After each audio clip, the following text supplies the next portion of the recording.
Hello friends, कैसे हैं आप सभी। आशा करता हूँ आप सभी बहुत अच्छे हैं। आज का टॉपिक हमारा होने वाला है जूबल नेटवर्क। तो हमारे एक प्यारे सब्सक्राइबर ने कमेंट किया था कि सर ये जूबल नेटवर्क क्या होता है, किस लिए एम्पलीफायर में लगाया जाता है और इस जूबल नेटवर्क का काम क्या होता है और इसे लगाने के क्या क्या हमें बेनिफिट मिलते हैं। तो और एक सवाल उसका और भी था कि सर मैं अपने एम्पलीफायर में जूबल नेटवर्क लगाता हूँ तो वहाँ पर जो रेजिस्टेंस मैं यूज करता हूँ वो जल जाता है। तो आज की वीडियो में इन्हीं सारे सवालों के जवाब मैं आपको देने वाला हूं। तो चलिए वीडियो को शुरू करते हैं। इस वीडियो को लाइक कर दीजिएगा यदि आपको वीडियो पसंद आया हो। यदि वीडियो पसंद नहीं आता तो आप इस वीडियो को डिसलाइक भी कर सकते हैं। तो चलिए शुरू करते हैं। तो आपने देखा होगा कि एम्पलीफायर के आउटपुट में एक इंडक्टर नज़र आता है इस प्रकार का। तो देखिए एम्पलीफायर मैंने बना लिया, तो एम्पलीफायर का ये इनपुट हो गया, तो ये हमारे यहाँ पर आउटपुट हो गया। यहाँ पर मैं आउटपुट लिख देता हूँ। तो देखिए यहाँ पर आपने देखा होगा कि यहाँ पर एक इंडक्टर लगा होता है इस प्रकार का, और इंडक्टर के पैरेलल में यहाँ पर एक रेजिस्टेंस लगी होती है और यहाँ पर हमारा स्पीकर कनेक्ट होता है। तो बहुत सारे सब्सक्राइबर सोचते हैं कि यही हमारा जूबल नेटवर्क होता है, जो कि आप बिल्कुल गलत सोचते हैं। ये हमारा जूबल नेटवर्क नहीं होता है। जूबल नेटवर्क हमारा बनता है एक रेजिस्टेंस और एक कैपेसिटर के जरिए हमारे यहाँ पर जूबल नेटवर्क बनता है। इसका काम भी मैं नेक्स्ट वीडियो में समझाऊंगा आपको कि इसका काम क्या होता है। ये इंडक्टर और ये रेजिस्टेंस लगा होता है। फिलहाल में हमारे वीडियो का टॉपिक होने वाला है जूबल नेटवर्क, तो मैं इस टॉपिक को यहाँ पर नहीं छोड़ने वाला हूँ। यदि आप कमेंट करते हैं तो मैं आपको एक डिटेल वीडियो लाने वाला हूँ, तो उसमें मैं समझा दूंगा। मैं आपको वीडियो को शुरू करने से पहले आपको एक बात बता देना चाहता हूं कि मैं यहाँ पर जूबल नेटवर्क का टॉपिक बहुत ही बड़ा है। आपको इतनी सी एक 5-10 मिनट की वीडियो में समझ नहीं आएगा। यदि मैं इसकी वीडियो को स्टार्ट करूं तो करीब 3-4 घंटे में ही मैं जूबल नेटवर्क के जो इसके जूबल नेटवर्क होता है इसे समझा पाऊँगा, क्योंकि ये इतना छोटा टॉपिक नहीं है। भले ही ये एक रेजिस्टेंस और ये एक रेजिस्टेंस है, एक कैपेसिटर एक रेजिस्टेंस है, लेकिन इसका कॉन्सेप्ट बहुत बड़ा है। यदि मैं थ्योरिकल और प्रैक्टिकली आपको समझाने बैठूँ तो करीब 3-4 घंटे की वीडियो हो जाएगी। तो यहाँ पर मैं केवल संक्षिप्त में इसका वर्णन देने वाला हूँ, जो कि उसके मोस्ट वर्क है वही मैं आपको बताने वाला हूँ। तो चलिए, ये हमारे यहाँ पर जूबल नेटवर्क नहीं होता है। तो यहाँ पर जूबल नेटवर्क कैसे लगता है, चलिए मैं आपको बताने की कोशिश करता हूँ। जो एम्पलीफायर होता है इस प्रकार का, मैं एम्पलीफायर फिर से ड्रॉ कर लेता हूँ। ये एम्पलीफायर है, यहाँ पर हम इनपुट सिग्नल देते हैं। ये हमारा यहाँ पर इनपुट हो गया, आउटपुट हमें यहाँ से मिलता है। तो यहाँ पर मैं आउटपुट भी लिख देता हूँ आपकी सहूलियत के लिए। तो यहाँ पर हमारा स्पीकर कनेक्ट होता है इस प्रकार से। ये स्पीकर का GND पॉइंट हो गया और ये स्पीकर का हमारे यहाँ पर पॉजिटिव पॉइंट हो गया। यहाँ पर मैंने कोई इंडक्टर वगैरह यहाँ पर नहीं लगाया है, तो आप यहाँ पर नो डाउट नो कन्फ्यूजन, यहाँ पर बेसिक STD आप यहाँ पर कर रहे हैं। तो जूबल नेटवर्क जो भी जहाँ पर भी हमारा लगता है स्पीकर के पैरेलल में ही लगता है। हमेशा आपने देखा होगा कि जूबल नेटवर्क स्पीकर के पैरेलल में ही लगा होता है, यानी एम्पलीफायर के आउटपुट और GND के साथ ही कनेक्ट होता है। तो इस प्रकार से यहाँ पर मैं एक जूबल नेटवर्क को ड्रॉ करता हूँ। तो ये मेरा यहाँ पर PF का सिम्बॉल है।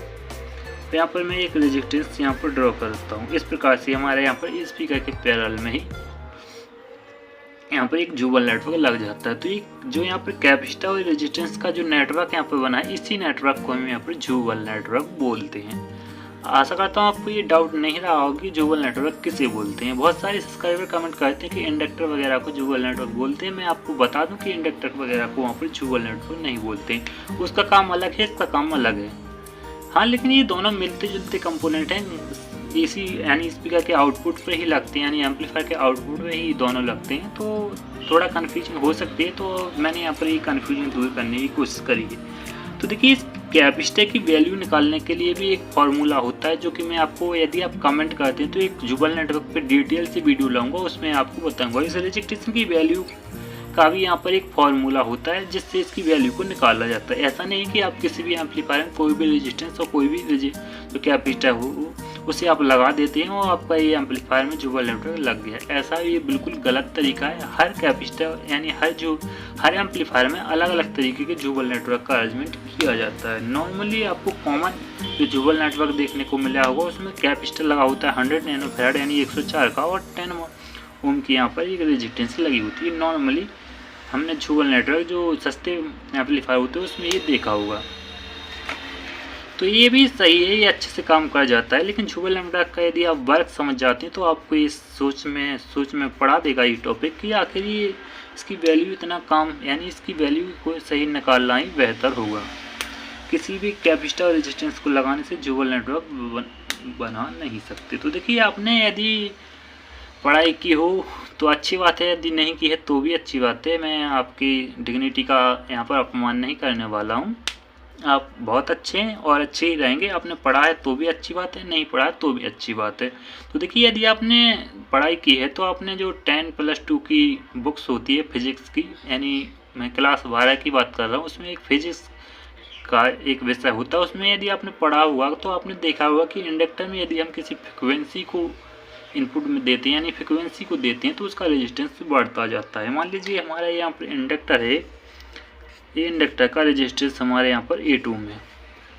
तो यहाँ पर जैसे ही हम इसमें फ्रिक्वेंसी देंगे, तो जैसा कि आप जानते हैं एम्पलीफायर भी आउटपुट में फ्रिक्वेंसी को आउट करता है। तो ये जैसे कि हम इसमें फ्रिक्वेंसी देंगे तो इसका रेजिस्टेंस बढ़ता जाएगा। यहाँ पर ये ओम का सिंबल है, तो यहाँ पर रेजिस्टेंस बढ़ता जाता है। तो वहाँ पर आपने यदि पढ़ा होगा तो वहाँ पर आपको देखा होगा एक फॉर्मूला होता है कि यदि आप किसी इंडक्टर में यानी 100 हर्ट्ज की फ्रिक्वेंसी देते हैं, हर्ट्ज की फ्रिक्वेंसी देते हैं, तो यहाँ पर जो यदि 10 ओम का इंडक्टर है उसमें 100 हर्ट्ज की फ्रिक्वेंसी देते हैं, तो उसका रेजिस्टेंस यहाँ पर 10 ओम हो जाता है, यानी यहाँ पर 2 ओम रेजिस्टेंस बढ़ जाता है। तो देखिए, जैसा कि आप देख पा रहे हैं कि यदि एम्पलीफायर पर लोड डाला है, मान लीजिए आपने एम्पलीफायर पर 8 ओम का लोड डाला, तो जैसे ही इसकी फ्रिक्वेंसी बढ़ेगा तो इसका रेजिस्टेंस बढ़ेगा। तो यदि इसका रेजिस्टेंस यानी जो इसका रेजिस्टेंस बढ़ेगा तो एम्पलीफायर की जो एफिशिएंसी है वो भी यहाँ पर कम होती जाती है और एम्पलीफायर हमारे यहाँ पर ख़राब होने के चांसेस बढ़ जाते हैं, क्योंकि यहाँ पर रेजिस्टेंस बढ़ रहा है। एम्पलीफायर पर हमें एक पर्टिकुलर लोड डालना होता है तभी वो अच्छे से वर्क करता है, उसकी एफिशिएंसी अच्छी होती है। तो क्या किया जाता है कि आपने देखा होगा कि जो कैपेसिटर होता है वो उसका लोड अलग होता है। तो देखिए, यदि आपने पावर फैक्टर का कॉन्सेप्ट समझा होगा तो आपको ये टॉपिक अच्छे से समझ में आएगा। यदि नहीं समझा है तो कोई बात नहीं, यदि आप कमेंट करते हैं तो उस पर भी हम चर्चा कर लेंगे। तो मोस्टली यहाँ पर वीडियो काफ़ी लंबा हो रहा है, तो मैं आपको यहाँ पर एक सीधी सिंपल सी बात बताने वाला हूँ। यदि आप कमेंट करते हैं तो इस टॉपिक पर मैं डिटेल से करीब 4-5 घंटे की एक वीडियो मैराथन क्लास के रूप में ला दूँगा। तो यहाँ पर इसका काम क्या होता है कि इसमें कोई भी फ्रिक्वेंसी डालें, आप एम्पलीफायर से कोई भी फ्रिक्वेंसी डालें इस एम्पलीफायर पर, तो इसका लोड इक्वल रहे, यानी सेम रहे। यदि आपने यहाँ पर 8 ओम का लोड डाला है तो ये 8 ओम का ही लोड इस एम्पलीफायर को बताना चाहिए होता है। यानी यहाँ पर इस एम्पलीफायर को ये नहीं लगना चाहिए कि यहाँ पर इसका जो लोड है 8 ओम का ये बढ़ रहा है, यानी जैसे ये फ्रिक्वेंसी बढ़ती है तो ऐसा नहीं होना चाहिए कि इसका जो रेजिस्टेंस है वो काफ़ी बढ़ता जाएगा। तो इसीलिए हम यहाँ पर एक कैपेसिटर एक रेजिस्टेंस का एक नेटवर्क लगा देते हैं, जिससे क्या होता है कि एम्पलीफायर को सेम लोड बताता है। भले ही आप इसका ये काम कैसे करता है, तो देखिए, जैसे ही इसमें फ्रिक्वेंसी होती है तो इसका रेजिस्टेंस बढ़ता है तो इसका रेजिस्टेंस कम होता जाता है, और यदि इसका रेजिस्टेंस बढ़ता है तो इसका रेजिस्टेंस कम होता जाता है। इस प्रकार से काम करता है। यानी फ्रिक्वेंसी यदि ज़्यादा है तो मान लीजिए हमारा 10 ओम का होगा तो ये रेजिस्टेंस को इसका रेजिस्टेंस कम होगा तो ये 8 ओम का हो जाएगा। मान लीजिए मैं आपको यहाँ डिटेल, मान लीजिए हमारे यहाँ पर जो रेजिस्टेंस है ये यहाँ पर 10 ओम का स्पीकर हो गया तो हमारे यहाँ पर ये 8 ओम का रेजिस्टेंस हो जाएगा। और ये मान लीजिए हमारे यहाँ पर 12 ओम का हो गया तो ये हमारे यहाँ पर 6 ओम का हो जाएगा। तो ये एम्पलीफायर को यहाँ पर पर्टिकुलर लोड ये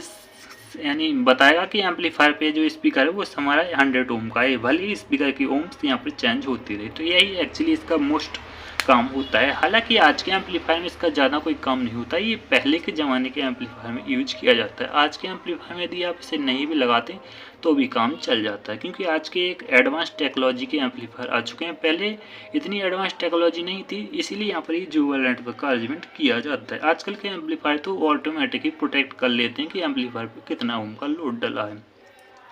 तो आशा करता हूँ आपको वीडियो पसंद आए तो इस वीडियो को लाइक कर दीजिए। और यदि आप चाहते हैं कि ड्यूअल नेटवर्क को एकदम A to Z डिटेल में आपको समझ होनी चाहिए तो आप कमेंट कीजिएगा, तो मैं यहाँ पर आपको ड्यूअल नेटवर्क पे एक डिटेल वीडियो ला दूंगा। क्योंकि क्या है कि ड्यूअल नेटवर्क का आज के एम्पलीफायर में ज़्यादा काम नहीं होता है, हालांकि लगा तो होता है लेकिन ज़्यादा कुछ काम फर्क नहीं पड़ता। आप ड्यूअल नेटवर्क को निकाल कर भी देख लीजिए, आपकी साउंड क्वालिटी पर कोई ज़्यादा इफेक्ट नहीं पड़ेगा। तो इसलिए मैंने यहाँ पर संक्षिप्त में वीडियो बनाने की कोशिश करी है। तो हालांकि हमारे उस सब्सक्राइबर को इन सारी सवालों के जवाब मिल चुके होंगे, और यदि वो सब्सक्राइबर कमेंट करे तो मैं यहाँ पर इसके फॉर्मूला भी आपको बता दूंगा कि किस प्रकार से इस PF की वैल्यू निकालते हैं, किस प्रकार से इस रेजिस्टेंस की वैल्यू निकालते हैं। तो आशा करता हूँ आपको वीडियो पसंद आया होगा। हालांकि मेरे पास उस सब्सक्राइबर का व्हाट्सएप नंबर है, तो मैं फार्मूला वगैरह सभी व्हाट्सएप कर दूंगा, और यदि आप लोगों को जानना है तो कमेंट कर दीजिएगा। तो बस आज की वीडियो में इतना ही।